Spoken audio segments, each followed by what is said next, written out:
ഈ പേഴ്സണൽ സ്റ്റാഫിന്റെ കാര്യത്തിൽ നേരത്തെയുള്ളൊരു വിമർശനമാണ് പെൻഷൻ ഉറപ്പാക്കിയ ശേഷം മാറിക്കൊടുക്കുന്ന രീതിയുണ്ട്. 5 വർഷത്തിൽ 2 വർഷവും 1 ദിവസവും ജോലി ചെയ്താൽ 3 വർഷമായിട്ട് കണക്കാക്കും.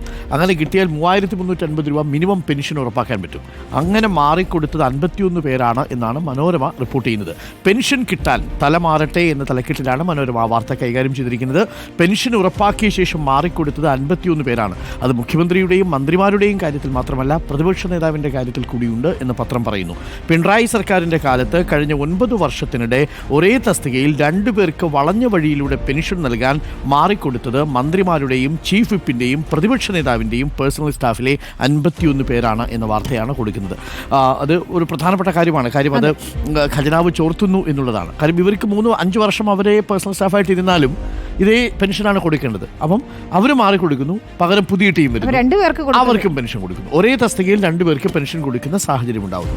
അതാണ് പ്രധാനമാണ്. മാതൃഭൂമിയിൽ പ്രധാനപ്പെട്ടത് ഈ രാജ്ഭവൻ സർക്കാർ പോരാണ്. പ്രതിഷേധം അറിയിക്കും രാജ്ഭവൻ, നിയമവഴിക്ക് നീങ്ങാൻ സർക്കാർ. മാത്രമല്ല, ഗവർണറുടെ സുരക്ഷയ്ക്ക് കേന്ദ്രസേന വന്നേക്കും എന്നുള്ള ഒരു വാർത്ത കൂടിയാണ് മാതൃഭൂമി റിപ്പോർട്ട് ചെയ്യുന്നത്. ഭാരതാംബ ചിത്രവും പുഷ്പാർച്ചനയും ഒഴിവാക്കില്ല എന്നത് കൂടി മാതൃഭൂമി റിപ്പോർട്ട് ചെയ്യുന്നു. അതുപോലെ മാതൃഭൂമിയുടെ ഫ്രണ്ട് പേജിൽ ഇന്നലെ രാഷ്ട്രപതി ദ്രൗപദി മുർമുവിൻ്റെ അവരുടെ പിറന്നാൾ ദിനത്തിൽ കാഴ്ചാ പരിമിതിയുള്ള കുട്ടികൾ പാട്ടുപാടിയപ്പോൾ അവർ വികാരാധീനമായ ദൃശ്യങ്ങൾ കണ്ടിരുന്നു. കണ്ണീരണിഞ്ഞുകൊണ്ടിരിക്കുന്ന ഫോട്ടോ അമ്മ മനസ്സ് എന്ന് പറഞ്ഞുകൊണ്ട് കൊടുത്തിട്ടുണ്ട്. മനോരമയിൽ മറ്റൊരു 2 ആദ്യ പേജുകളായിട്ടാണ് നൽകുന്നത്. അത് ലീഡിംഗ് വാർത്തയെ നൽകുന്നത് ആക്രമണം നിർത്തിയാൽ മാത്രം ചർച്ച എന്ന തലക്കെട്ടിൽ ഇസ്രായേൽ ഇറാൻ വിഷയമാണ്.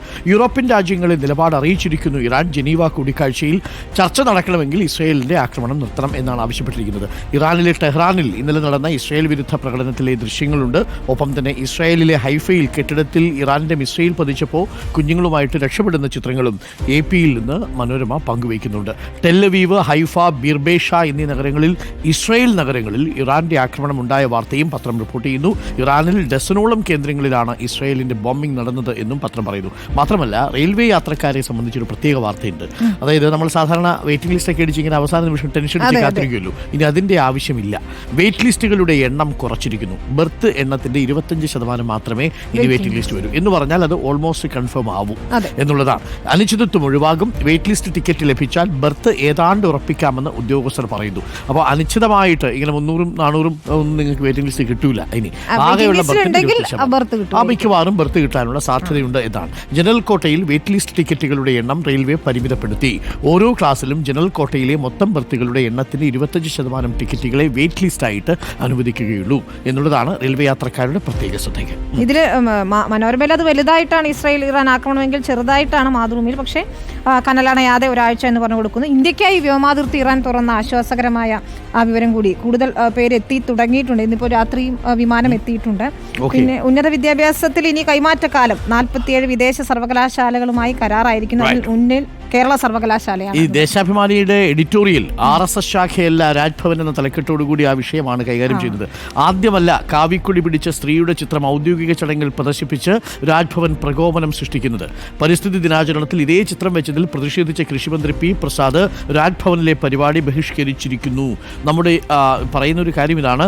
രാജ്ഭവനും സംസ്ഥാന സർക്കാരും സംയുക്തമായി സംഘടിപ്പിച്ച സ്കൗട്ട്സ് ആൻഡ് ഗൈഡ്സ് രാജ്യ പുരസ്കാര വിതരണ പരിപാടിയിൽ കാവിക്കൊടി പിടിച്ചു നിൽക്കുന്ന ഒരു സ്ത്രീയുടെ ചിത്രത്തിൽ ഭാരതാംബയ്ക്ക് പുഷ്പവൃഷ്ടി എന്ന ചടങ്ങ് തിരികെ കയറ്റിയതാണ് പുതിയ വിവാദം.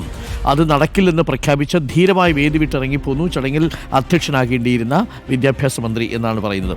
എന്തായാലും രാജ്ഭവനിലെ കാവിക്കൊടി പിടിച്ച സ്ത്രീ ചിത്രത്തിലുള്ള പുഷ്പവൃഷ്ടിയും നിലവിൽ ഈ രാഷ്ട്രീയത്തിലും രാഷ്ട്രീയ മതത്തിലും കലരുന്നതിന്റെ ഉദാഹരണമായിട്ടാണ് പത്രം വിമർശിച്ചിരിക്കുന്നത്. മാതൃഭൂമിയിലെ കാർട്ടൂണും അതാണ്. കാകദൃഷ്ടിയിൽ വരുന്നത് ഈ മന്ത്രി ശിവൻകുട്ടിയുടെ ഭരണഘടനാപരമായ അധികാരം എന്തൊക്കെയാണെന്ന് പാഠപുസ്തകത്തിൽ ഉൾപ്പെടുത്തും എന്ന് കൃത്യമായി തന്നെ ഹിന്ദുവിൽ will consider diplomacy if aggression stops. ആക്രമണം നിർത്തിയാൽ നയതന്ത്ര പാതയിലൂടെ സഞ്ചരിക്കാം എന്നാണ് ഇറാൻ പറഞ്ഞത്. അത് പ്രധാന വാർത്തയായി നൽകുന്നു. ഇതൊക്കെയാണ് പ്രധാനപ്പെട്ട വാർത്തയായി നിൽക്കുന്നത്. മാധ്യമത്തിന്റെയും പ്രധാന വാർത്ത ഇറാൻ തന്നെയാണ്. ചർച്ച, ആക്രമണം. ജനീവയിലെ ചർച്ചയ്ക്കിടയിലും നിലയ്ക്കാതെ ആക്രമണം എന്നാണ് മാധ്യമവും ആ വാർത്ത റിപ്പോർട്ട് ചെയ്യുന്നത്.